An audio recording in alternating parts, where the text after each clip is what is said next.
little break. I'll be Stop here. nagging I ate me. that broth yesterday. That's okay. I just put it out there. So, you know what I mean? Like just a quick trip. Like you just go there and back real quick. You can do it later. Can you please stop nagging me? Okay, that's okay. I just put it out there. I'm not mad.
go.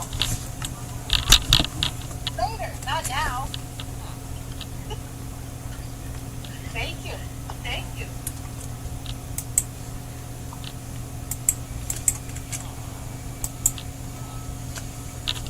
Come here.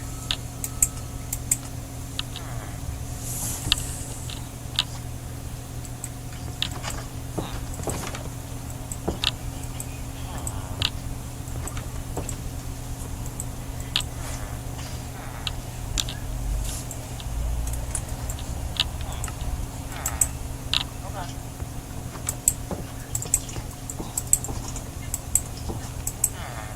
Retirement now.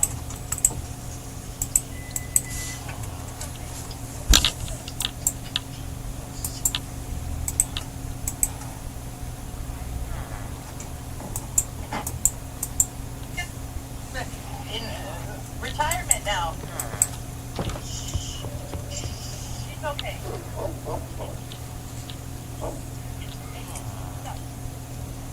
She's fine.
We operate as a team of teams. We believe greatness can come from you, with the flexibility to do it any way.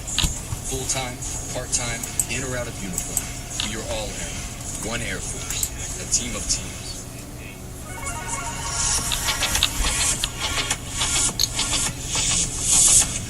Shinobi Striker has a big problem, and no matter how many people talk about it or report it, nothing seems to be done to fix it. I'm talking, of course, about hackers and modders in-game. The first 3 seasons of Shinobi Striker DLC were mostly hacker-free, but for some reason, now in Season 4, hackers are just everywhere, especially on PlayStation, the platform with the biggest player base, and theoretically the hardest one to hack. And the reason why there are so many is because to get a hacked account, all you need to do is buy it.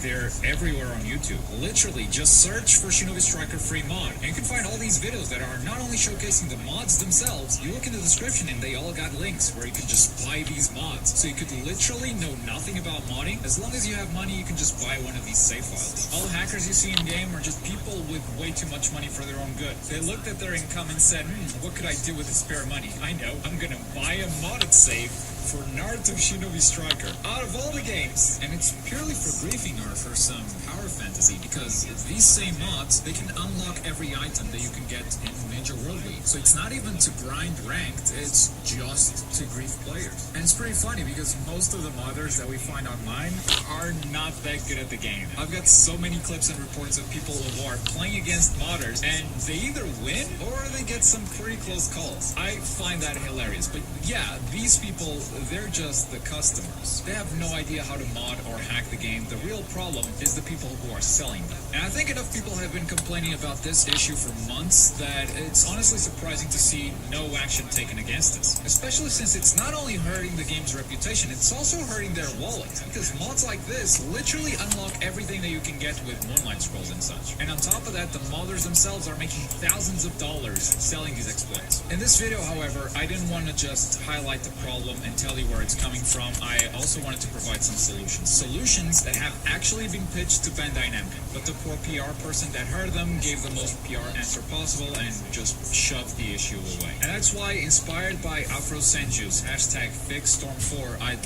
love it if you guys could get #FixShinobiStriker trending. Back then, Afro was asking for a spectator mode, and we got a spectator mode for Storm 4. This is a much more serious issue. This is blatant cheating done publicly. There's one question many of you seem to have.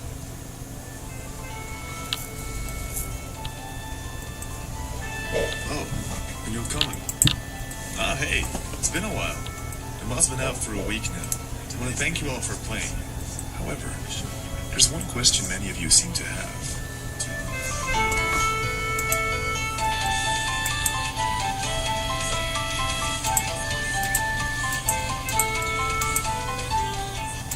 In today's video of this new series, I'll be showing you how to go from this to this.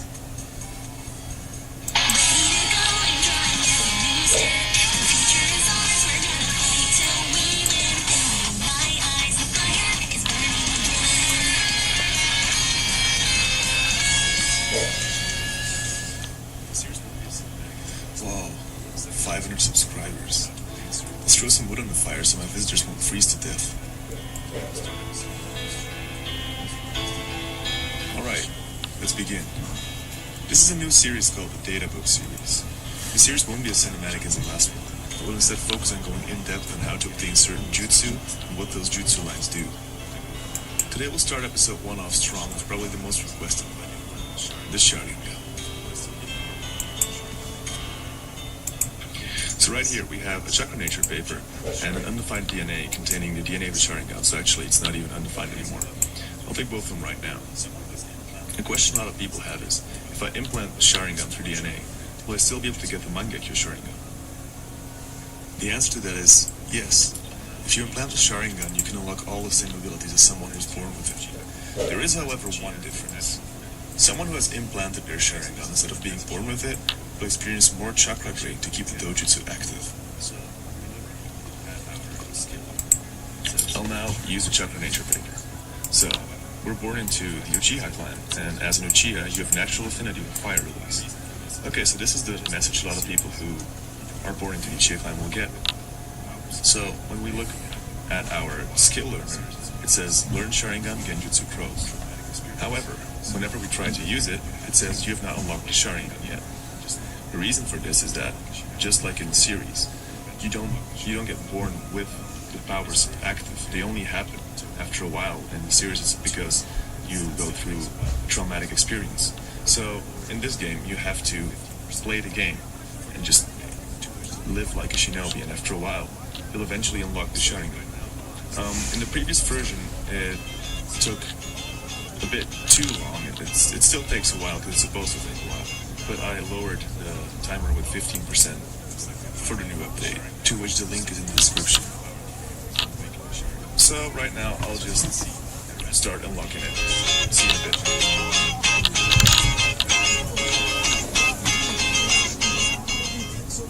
Oh, looks like we have finally unlocked the Sharingan. You suddenly feel a surge of power through you as you awaken the Sharingan. So as you can see, at a random point in game you will just suddenly awaken the Sharingan. Now that we have the Sharingan, however, let's go back inside first. Alright, now that we have the Sharingan, you can see that we only have one tome. This is the beginning. Right now we can start learning the Sharingan skills. However, before we do that, I'm going to explain a little bit about the Sharingan itself first. Having the Sharingan awaken, or at least having it active, will slowly drain your chakra, as you can see in the bottom left corner. The higher the Sharingan's level, the less chakra it takes. Now, what does the Sharingan do? For starters, it gives you a little speed boost. Also, it gives you a little jump boost and a little bit of a damage boost. Next to that, having the Sharingan active allows you to use Sharingan Jutsu. Also, whenever your opponent's Genjutsu stat is 15 points or more higher than yours, your Genjutsu won't affect them. However, when you have the Sharingan, they need to have 30 points more than yours. The same thing goes for when they try to hit you. So, now, let's start by learning the first jutsu. We have learned Sharingan Genjutsu Pros. I say we go inside and test this out. Right here I have my good friend Brooklyn Rage. What does Sharingan Self-Pros Genjutsu do? Cast a Genjutsu that engulfs yourself in crows. Can only be used when the Sharingan is active and costs 5 chakra. I know this jutsu was bugged before and fixed it in this new update, so let's try it out. As you can see, it just creates these bats around you. These bats will protect you from incoming jutsu. Also, whenever someone attacks you or is really close to you, these bats will blind them for 1 second whenever they hit them. Let's try the next jutsu. So the next one is Sharingan Genjutsu Pro Diffuse. Cast a Genjutsu that engulfs the opponent in crows. Basically this is the same thing as the last one. Only you need 15 Genjutsu, it costs 10 chakra, and you cast a jutsu on the opponent. Brooklyn Rage, get ready. Good. As you can see, a lot of these bats are spawning, and he's getting blinded. This is because this jutsu also targets the opponent. The next part of the skill learner will make us gain the tone. Right now I've made it to the second stage of the Sharingan. This means that the Sharingan will start costing less chakra to be active. Alright, next one. We will learn Negative Confusion. Good. Demonic Illusion Nail Paralysis. This casts a Genjutsu that confuses the opponent. Can only be used when Sharingan is active and costs 35 chakra. We'll first need to activate our Sharingan here, because we were out of chakra before, which instantly deactivates the Sharingan. The Sharingan is activated by pressing the V button by default, or deactivated by pressing the same button whenever the Sharingan is already active. So let's try this. You can see the little swirlies happening around him. This means he's been confused, slowed down, and he's been blinded. This is what the jutsu does. Next up, we'll learn the Kursion Sharingan. Cast a Genjutsu that engulfs the opponent in a dark space, rendering them unable to move for a short amount of time. Can only be used when Sharingan is active, chakra cost 20, Genjutsu needed 35. We can't really see anything happening right now. What's happening is that the opponent is getting blinded, confused, and weakened. This means that when they hit you right now, they wouldn't do any damage to you, because they're in the state of a Genjutsu. Next up we'll learn Demonic Illusion Shackling Stakes Technique. In the meantime, we've also unlocked our third tome. This happened when we learned the Kursion Sharingan. Good. Shackling Stakes Technique. Cast a Genjutsu that engulfs the opponent in an illusionary world, damaging them through illusionary spikes entering their body. can only be used when Sharingan is active. Chakra costs 30, damage 10. This Genjutsu will blind, confuse, and damage the opponent. Now for the last part of the Sharingan. Learn Sharingan Izanagi. You learn Sharingan Izanagi. This is a passive jutsu that will take effect on its own. So the Izanagi is a special kind of jutsu. Once you've acquired it, it will activate on its own. It will always be passively active. Whenever your health drops to 0, it will activate by restoring your health back to 10 hearts. After that, you won't be able to use the Sharingan or any of its jutsu for at least one full Minecraft day, because your Sharingan is still recovering from using the Izanagi. I'll show you how it works. Let's walk through the lobby. So, we're taking down the red drive. Now, let's walk out. It says Izanagi, and my health is back to full. Another thing you can see is that our chakra is going down a lot slower than before. This is because we now have 3-tone Sharingan, which is a lot higher than 1-tone Sharingan, which is why it takes a lot less chakra, because your eyes are more used to being in this state. Alright, thanks Brooklyn Rage. Thanks for being our guinea pig. Let's fuck him back up. He's a weird guy. That's about all for the Sharingan right now. I know many of you are wondering about how to unlock the Mangekyo as well.